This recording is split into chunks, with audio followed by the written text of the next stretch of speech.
Hey Jordan, heard the F-150 battery electric launches now, right now. Yes. So in this video, you're going to tell us what? Everything we need to know. Everything, specs and details, no riding dynamics. Right, so I guess we should preface that the next video coming on this channel is you got to go for a ride in it. Yes. Very lucky. I'm very jealous, actually. And how was it fast? I can't say. Oh, did it? Mum's the word. Yeah, was it smooth off-road? Mum's the word. I guess we'll have to tune back in for tomorrow. Yeah. But in this video, let's go through all of the specs, the details. Do we know pricing? We know it starts at $39,974. Oh. So they undercut the $40,000 mark, which is impressive, honestly. And Ford still qualifies for the $7,500 tax credit. They do. So that's before any local or federal tax incentives. Well, that works out pretty well. So in Colorado, you get $7,500 federal and $4,000 state. So you're into a base F-150. What's it called? What's the official name? Lightning. Lightning is the official name, yes. Well, let's talk about how that works in a second. For like low $30,000 range. Yes, maybe even less before taxes, which gets you close to the base normal F-150 internal combustion engine. So what is the base F-150 like work truck spec? Just the combustion engine one? Yeah. I think it's just two-wheel drive and Yeah. very, very minimalistic. I mean, it's an F-150. It's cool. I don't even think they have radios in them. Yeah, it's very, and they might be the same way with the commercial base. So the base, from what we can tell, is the commercial base for the Lightning is the lowest priced one. Right. And they won't tell us anything about that yet. That comes out in a few days. Okay, but do you know the base price of a combustion one? 26,000 and change, So I think? 26 base, then we're at, a significant increase actually to 39 for the electric one. Yeah. But the electric one's going to be all-wheel drive. Yep. It's going to have how much horsepower? 563. 560, really? I didn't even know that. With That's crazy. 775 pound-feet of torque. Holy. Yes. And so now when you factor in the tax credits, it's only like a $5,000 difference. Yep. And you're probably getting more equipment, and of course you're getting all-wheel drive. Yep. And it's going to be electric, so you're going to save on maintenance and fuel. Yes. So as our viewers know, we are big into EVs here on this channel, and we feel, or at least I feel, that this could be one of the most important electric vehicles to come to the market. And the thing that I like what Ford's doing is they're not taking this whole like super truck approach. It's not a Hummer EV with 1,000 horsepower and weighs 9,000 pounds or whatever it is. This is going to be a tool that's fit for a job, and it's not going to work for everyone. It's going to work for a specific use case. But what I think the real thing here is there are enough use cases and enough jobs where this vehicle is going to work where they can sell every single one of them. Yeah. So not the one trick to everything, but it's going to fit so many uses. And it's going to fit a lot more tricks than it would if it was a specialized super truck. So that's what was interesting, is the Lightning name was attached to an F-150 before, about 20 years ago, to their super truck, supercharged V8. It was very much built for, straight line speed. Yeah, it was a street performance truck. It was maybe 1 to 5% of their sales at any given year, very low. So I think this will sell, comparatively speaking, much more because this is an F-150. It just is battery electric. Yeah, so what do you think about the Lightning name? I go back and forth. Because you had a Lightning in the family. Yes, my brother-in-law had a Lightning in 2001 and loved it, but he was a very niche buyer, I guess. That person who looks for a small, not super usable F-150, which is not much of their market space. And so it makes sense because Lightning is electricity. So I guess I think it's better than Mustang for an electric Mustang. Yeah. Not to say that I'm over that, it doesn't bother me, but I think the name works. Yeah, the name works, and it's interesting that they brought it back, and they are, comparing it to the Legacy. So tomorrow you'll find out whether or not it's faster. So let's get into the stuff I want to know about, because genuinely, I don't know anything. I haven't looked at anything. I know we got sent a whole bunch of stuff, but I've been so busy. So you've taken on F-150 battery as our basically SME in-house. You're our subject matter expert on F-150. So what's the range? The range will be 230 miles for the standard range battery and up to 300 for the extended range battery. And that's on the EPA cycle. That's, yes. So real world, probably less. Probably. So let's just say, is there a towing? Well, let me ask this first. Is there a power difference between the standard battery and the big battery? They have not told us yet. So they actually did tell us right after we filmed this video. The standard range has 426 horsepower, while the extended range has the projected 563 horsepower. Both powertrain batteries do have 775 pound-feet of torque. I'll continue to add a bit more information throughout this video, but let's get back to it. So you have two different powertrains, two different battery packs. Do you know if it's the same battery that they're using in the Mustang Mach-E? Is it a 100 kilowatt hour-ish pack? They would not confirm or deny, but that is my theory. And so nothing in the details we've received so far shows battery pack percentage or kilowatt hour total usable or net capacity. Although I imagine because we're shooting this a few days before embargo goes live, if you go to our sister site, InsideEVs.com, they'll have all the info there that we're missing here. But I think generally we kind of have everything. Yep. So we know price. Do we know what the maxed out one can get up to? Because I've heard they could get up to 90 grand. That is the case for this. It will spec out just about 90,000 to max out the top level trim. So you can more than double the base price. That's true, yep. And what do you get for that? So it starts as the commercial work truck. Yeah, and that is the all-wheel drive, like you said, dual motor, and are all the drivetrains the same? Same suspension? Yes. Same. Okay, so you can't option like different bed sizes or anything like that? No, it's not yet. It's all, quad cab with the short bed, I assume? Yeah, I think it's 5.5 foot bed. Okay. Which is great. They did use the same cab and bed as the internal combustion engine one. So that helps. They did that because customers have accessories and they may want to buy this truck and not sell all their stuff. Oh, neat. That's very cool. That is everything you had from the ICE one can be plug and play with the electric, more or less. Okay, that sounds good. And so you mentioned 4 trim levels. What are they? So they're the commercial base, then the XLT, the Lariat, and the Platinum.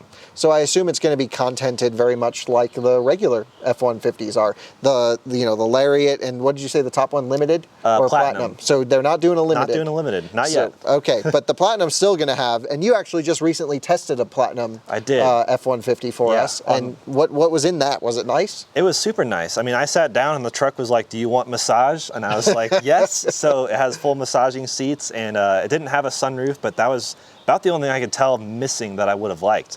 Yeah, so the Platinum was very highly spec'd. And Copilot 360, I imagine, will be in this F-150. Yes, yep. Do you know if the safety stuff is standard, or do you need to option equipment like the Mustang Mach-E? I think they said it was all standard.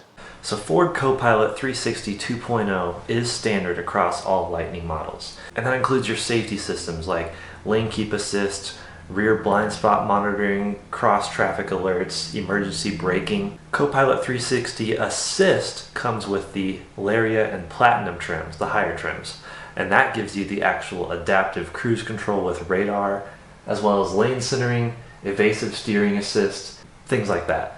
And then Copilot 360 Active comes on the Platinum model only. You can option it with the Lariat, but that gives you the actual Blue Cruise as well as Active Park Assist. So, obviously you've seen the truck in person. You can't tell us anything about that experience yet. We'll find out tomorrow. But let's go through the specs. So we know quad cab, we know pretty good suspension. It's not adaptive suspension. It's a fixed damper setup. Yes, but there is an all-new rear setup. For the first time on F-Series pickups, it's independent rear suspension. Ooh, IRS and an F-150. Yes. People are going to lose their minds. Yeah, so that's a big deal. And then the front suspension has been theoretically improved. So not about the same as the original one, but just better to handle the extra weight. Okay, so it's just a beefed up. Yeah, beefed up suspension to handle the extra, about 1,000 to 1,500 pounds. Is it that much more for the battery? I think it's about 6,500 pounds for the battery electric F-150, which is a lot of trucks. That's a heavy beast right there. Yeah. So what we've learned is for 6,500 pounds for a truck that's unloaded in the EPA cycle, we're going to get 300 miles of range. Theoretically. Okay, so in real world terms, what are you expecting? We're going to have stuff in the bed, we're going to have a small trailer on it. What are you thinking we're going to get? I'm hoping at least 200. Okay, I think that would be a stretch. Yeah, really? Yeah. I mean, I really do. I don't think trailers work for EVs. Yeah, the trailer would really hold it back. I think payload in the bed and the frunk would be, it would bring you down, but not too much. But the trailer would really kill the range. Well, you mentioned a frunk, but our audience doesn't know about it. So what's up with that? We have a new frunk, and Ford is calling it the Mega Power Frunk. That's the official name. I didn't make that up. I didn't throw it out there. The Mega Power Frunk. Yeah. I love it. That's what I would call it. Yeah, it's fun, and they're very excited about it. It looks huge. It is. They're saying it's the biggest frunk in the industry right now. 400 liters of cubic volume, or 400 pounds of payload, and 4 outlets. They love that number 4.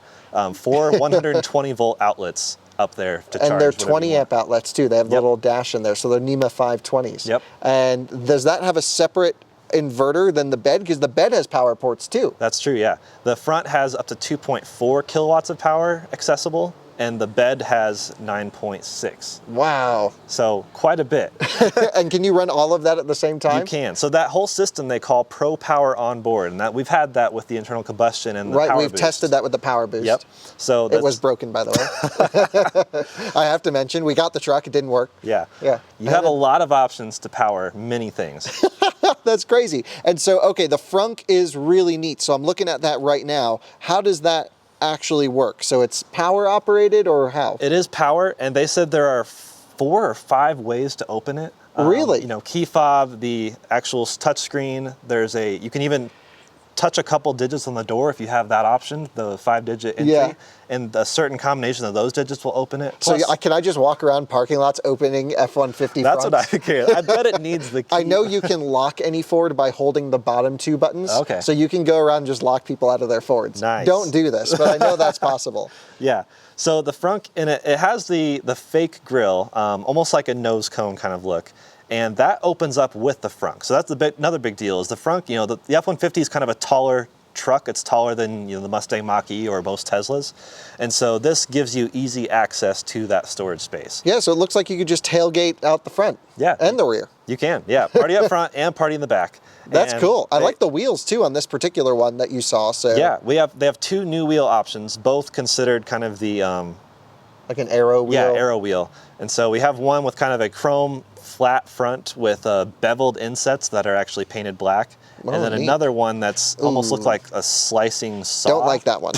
That's ugly. Yeah. That's the range spec. So when you get 300 miles on a charge, it's the asterisk. You need the ugly wheels. Yep, that makes sense. Yeah. I'm guessing. I'm not saying for sure. I'm just guessing. Interesting. Well, okay. So before we get more into specs, let's talk about the importance of this vehicle. Mm-hmm. Is F-150 the best-selling vehicle in America? It is, and it has been for 44 years. Holy Also smokes. Canada, by the way. Right. And Well, it's been- no one cares about Canadians. There's just nothing up there. I think the whole population of Canada fits into LA County or something like They that. are- I'm just joking. I used to live in Canada. I love Canadians. Yeah, they're all within about 100 miles of the U.S. though. That's right. But it's the best-selling truck in the world. So that's why people are saying that this could be the biggest thing since Model S, because they have such a huge market share. If even 1% of F-150 owners convert to battery electric, that is a huge impact for cars you see on the road and even environmental factors. So Well, I just see this as way more than like an EV. It's just a way for living here in Colorado, and especially you in Boulder, you see all these work trucks going around fixing the sidewalks, speed camera trucks, all these stupid things going around, but they don't drive anywhere. They just sit around and idle all day, right? So this solves like so many solutions to inner city pollutions. Now, I don't want to get into the argument like are EVs actually better for the environment overall. What they do, however, is take some exhaust pollution out of inner city central areas and at least pushes it down the pipeline somewhere else. Yeah. And if you can charge it off wind and solar, great. But at least it's taking the inner city air and making it cleaner. And that has a real positive effect. We were driving around in Montana in a Ford Transit this week, and every time I would floor it, Tymon's behind me on an electric motorcycle. He's behind the camera now doing this, and he's like, man, that was stinky. He was getting headaches following this thing. And I'm like, wow, this could be really neat for so many applications. I'm sure we can't even think of half of them. yeah. And they're leaving the door open for all that. They're just giving you as much capability as they can think someone might want to use. Okay. And so Pro Power On Board was such a big deal when it first came out because your truck is now your power generator Well, wherever look you at go. Texas. There were so many stories about that truck powering people's homes. Yeah. And we even did it here. We ran a whole bunch of stuff off the power. Our 240 outlet didn't work, but all the 110s did. Yeah. And that was a great truck. Drove great, looked good, had tons of capability. We're keeping all of that. We're just making it electric. So what else is neat about this thing?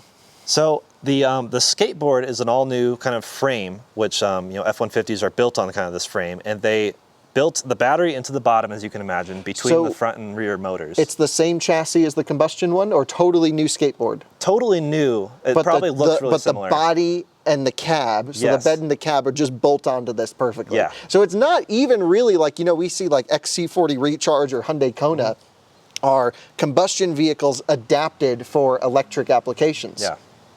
This isn't really that. This is really an electric architecture, Yeah. but just they're putting an existing cab and bed on it. Yeah, it's like redesigned from the ground up, except not so much the up part. It's just the ground has been redesigned. So they have the battery built into this, and it's got kind of an exoskeleton because they imagine their trucks get used pretty intensely and in off-road capabilities. So the FX4 package, which is optional on internal combustion engine F-150s, is essentially standard on this, which means you got skid plates all across protecting the battery from the bottom and the motors.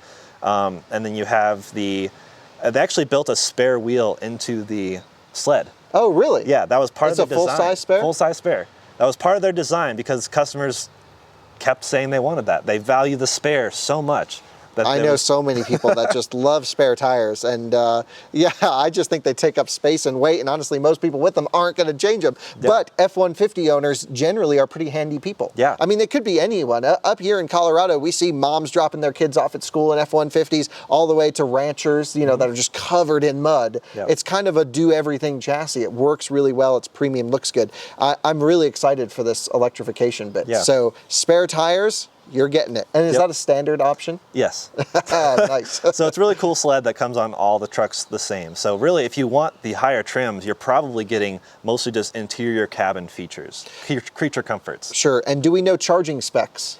They have not said very much on that. Okay. We do know, depending on which standard range or extended range, you'll get a different type of charger. So the extended one, they have this new Ford's Charge Station Pro, which actually comes with an inverter to power your house. Ah, so vehicle to load. So you can do a little backup power. So that was interesting. One of the engineers for that system was from Texas, one of the lead engineers. So because of that whole storm we had recently, he was very passionate about making sure these trucks could power your home. So they say it will power your home for up to 3 days on normal use of your home.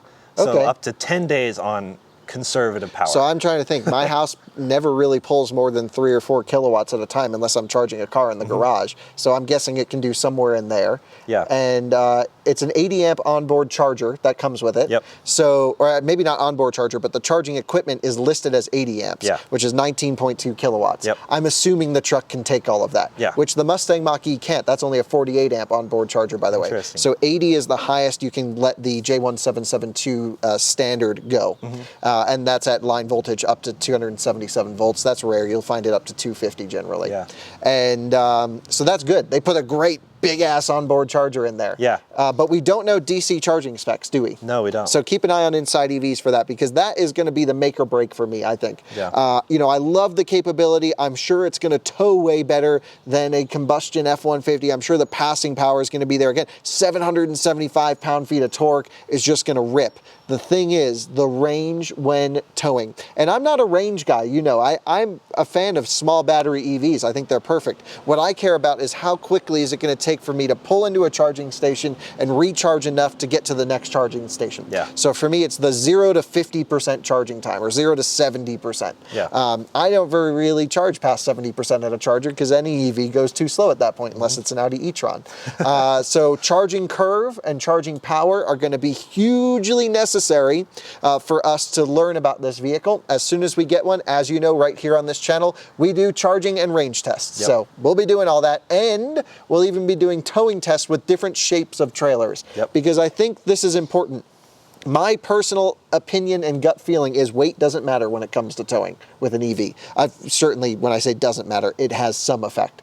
But more so is the shape of what you're towing. If you're towing a boat, that's just huge drag. But if you're towing an enclosed teardrop trailer, I don't think that's going to affect your range that much. Yeah, if you're towing a trailer uphill, you get some of that back downhill, Absolutely. But not the aerodynamics. Yeah, so do we know the peak regen on this thing? We don't know any of those specs, right? No.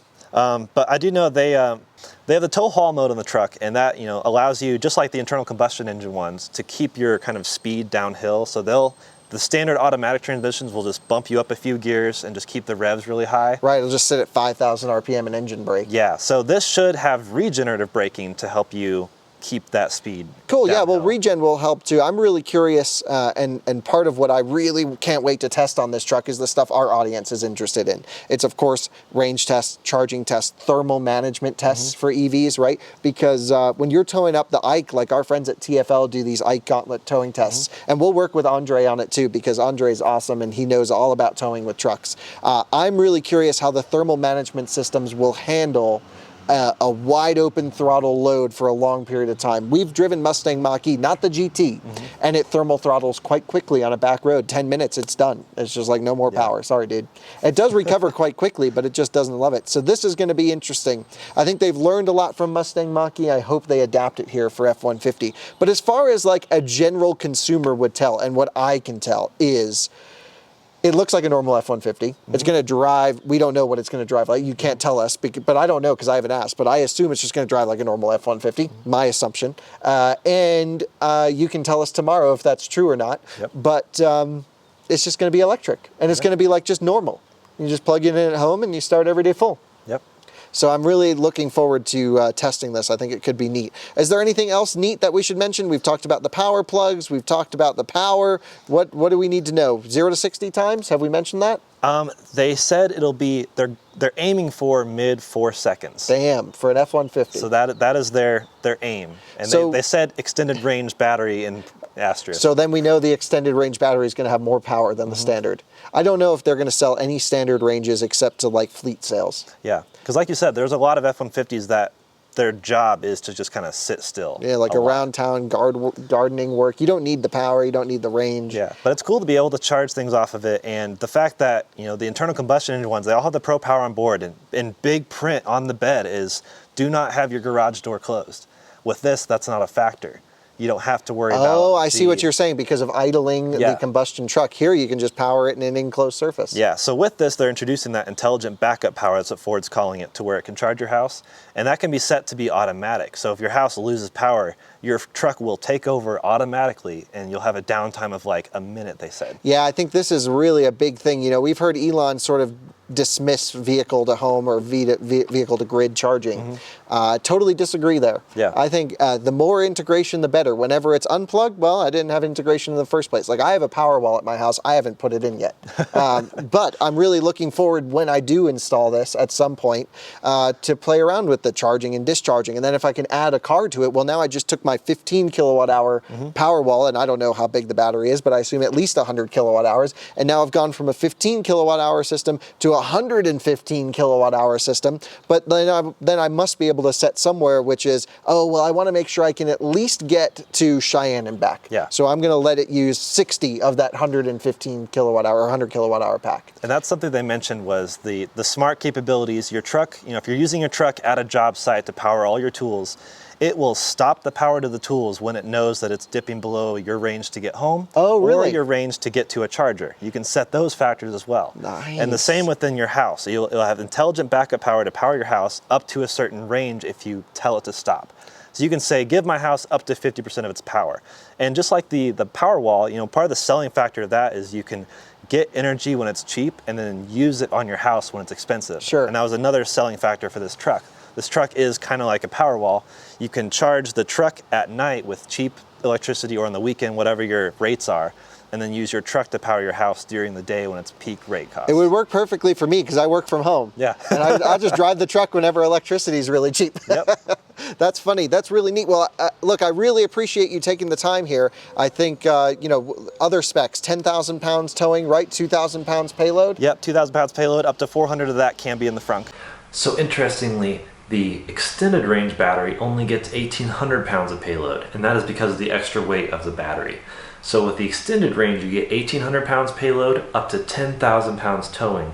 Or with a standard range, you get the full 2,000 pounds payload, but only 7,700 pounds towing. Okay, well, those are all the good specs. What do you think they're mostly going to price out at? Because obviously no one's going to get a base one unless you're a commercial buyer. Yeah, I would assume 50s to 60s. So 60s is like a XLT something or other. Yeah. Although I got to say, around here, northern Colorado, we have a lot of those big ranches up here. People get freaking Platinums and Limiteds left and right. They want a nice truck and they want to have it for a long time. Yeah, So yeah. this is a good truck for that. Well, I'm glad they have a breadth of options. Yes. And can't wait to test one out. What do you think we should do with it? What's the first thing we need to test? I feel like everyone asked the range, and I didn't even bring up towing much when I was there, but they kept feeding towing information at me because they were super proud of the towing capabilities. Right. So it will be interesting because they do focus so much on the weight, like you said, and the truck has smart scales on it. That's another new feature. Really? So it will tell you how much payload is in the frunk and the rear, and whether or not you're over that limit. I don't know whether or not your passengers will be able to read the screen and see. You're so close. Oh, let me use the restroom really quick. Okay, we're legal. Yeah, and then it can also tell you how much you're towing. But again, that's only the weight, and it won't tell you, how aerodynamic your trailer is. Right. It'll be interesting to watch this whole range calculation to figure out with towing. I think most trucks on the road are not towing at any given time. I have no question that this truck will be able to tow better, or at least feel better than the combustion variants. You have no lag, you don't have to wait for turbos to spool, it's just going to rock and roll. But we do a lot of long distance driving, as do a lot of F-150 owners, especially here in the Midwest, in Colorado, Wyoming, Kansas, Nebraska. We cover big distances. I'm not totally sold that it's going to work to be the one truck for everyone. That's true, because a lot of those F-150s have the big fuel tank options now. My in-laws just bought one that has like a 27-gallon tank. It'll take them 700 plus miles on a tank. Sure. So this is not going to do that. Yeah, so this is where I think this truck's going to be hugely beneficial for vehicles with known uses, which is commercials, commercial sales. So like towns, cities, small businesses, delivery fleets, where they know where the trucks are going. As an individual, I buy a truck as a sense of freedom. I don't know where I'm going to go, but I know my truck's going to get me there. And this, to me, seems like, I don't know where I'm going to go, but I'm going to take my motorcycle on an adventure on the back. Yeah. And now I got to plan my charging and do all this. And as an EV guy myself, I'm not sure I would even buy the F-150 battery electric. Yeah. It'd be interesting to see. Yeah. We got to live with it. We got to test it. We have more coming on this truck. This is going to be one we're heavily covering, and can't wait to get a go to drive one here soon. Won't be long. Yep. And it's going to be awesome. We got to drag race it against the normal F-150. Everyone's going to want to see that. Everyone's going to want to see that. Thanks again for compiling all the data, and appreciate you going all the way to Michigan to experience this thing. You'll hear about that on the next video. You bet.